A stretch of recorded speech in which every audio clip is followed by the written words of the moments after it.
जैसा कि आप देख सकते हैं हमारे सामने ये एक नंबर लाइन बनी हुई है और हमें इसमें क्या ढूंढना है?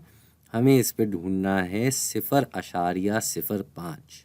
तो भाई ये नंबर लाइन अगर हम देखते हैं तो इसकी हुदूद 0 से 0.1 तक है और बीच में ये फासला जो है वो 1, 2, 3, 4 हिस्सों में बटा हुआ है।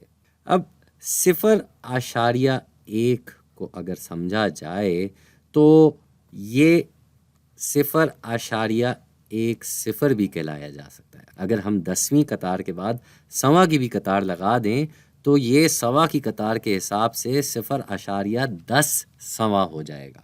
तो 10 का आधा क्या होता है? 5, यानी कि 10 सवा का आधा क्या होना चाहिए? 5 सवा। तो 5 सवा कहाँ आएगा? इस फासले के आधे रास्ते पर, जो कि होगा यहाँ पे, यानी कि 0.05 यहाँ पे आना चाहिए जी। अब इसी तरह एक और नंबर ढूंढ लेते हैं। अब यहाँ हम देख रहे हैं कि हमें 0.07 को ढूंढना है और फिर से वही हमारी नंबर लाइन की हुदूद है 0 से लेके 0.1 तक।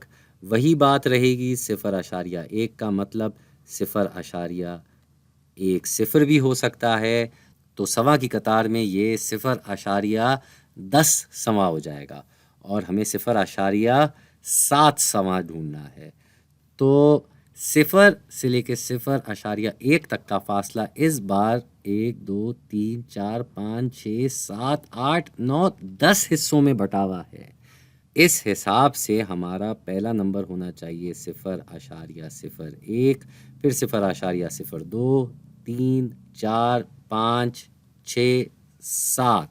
तो यहाँ पे आना चाहिए 0.07। ये आ गया भाई हमारा जवाब। अब मैं चाहूँगा कि आप जाने से पहले एक और नंबर भी देख लें।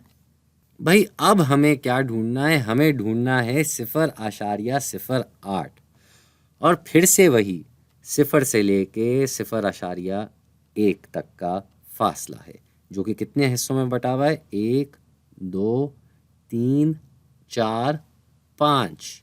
तो अगर हम इस फासले को देखें और इस नंबर को देखें तो ये फिर से वही बात हो गई। 0.1 कह लें, 0.10 कह लें, एक ही बात है।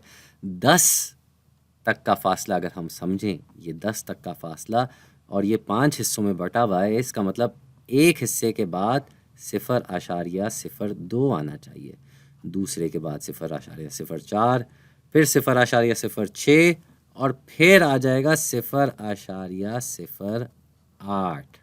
तो ये है भाई इस नंबर का निशान। 0.08 कहाँ आएगा? यहाँ पे आएगा। और मेरे ख्याल से 3 हमने नंबर ढूंढ लिए नंबर लाइन पर। तो इसका मतलब है कि हमें ख़ासा समझ में आ गया है कि आशारिया के बाद के नंबर किस तरीके से नंबर लाइन पर पहुंचते हैं और उनकी मिकदार असल में होती क्या है।